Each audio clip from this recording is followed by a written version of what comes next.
Hello everyone and welcome on back to some more dash auto repair. Today we are working on a TORO GRANDSTAND. We are doing a tune-up kit on it. I've been getting an influx of mowers because the season. It's cool to repair both, you know what I'm saying, automotives and small engines. So let's get right into it. You know we got to get the Kawasaki for this.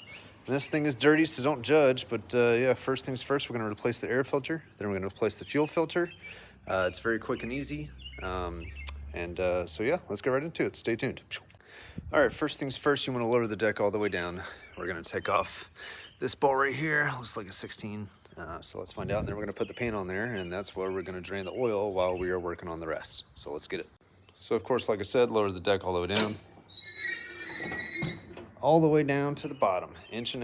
It's basically touching the ground. Please don't ever mow your grass at this length.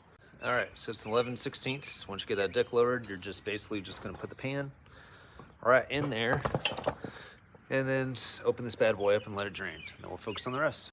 All right, so that thing is gonna be very, very slow. You can open the cap to help with some airflow, but other than that, it's just gonna drain. And now we're gonna focus on the fuel filter. Very easy, just get some pliers, take out the clamps and replace it with the new one, and make sure you pay attention to the flow mark. Looks like the arrow is pointing that way. Alrighty, once the fuel filter is replaced, you can turn this off if you wanted to stop the flow of fuel. Make sure that arrow is pointing the right direction. Now we're gonna focus on the airbox. Very simple, you just take off these clamps. There's one on each side, wiggle it off, and there she is. Swap it out, make sure to clean out the internals with the vacuum or something like that, and put the new one in. Alrighty, after you do the airbox, make sure the clamps are back on tight. There's some little crevices inside that they need to clip into. We're gonna focus on the spark plugs now. It's 13/16 for both sides. There's one on this side and there's one on that side. Could be easy if you could take out the gas tank with some 1/2 inches over here or 14 mils, but I would just squeeze your hand in there and just pop out the caps and put the boots back on. Make sure you finger tight these and then snug them up with the ratchet. All right, let's get to it. So like I said, just to show you guys, there's one back there. See the boot?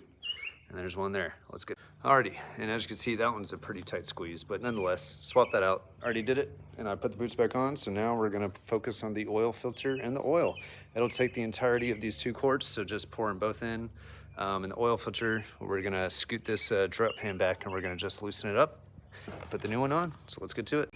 All right, and after you give her a little wipe down real quick after you put the new filter on, you want to put the plug back into the oil dispenser, and then at that point, just put both quarts in here. And at that point, you did a tune-up on a grandstand. Make sure to put everything back up. Congratulations.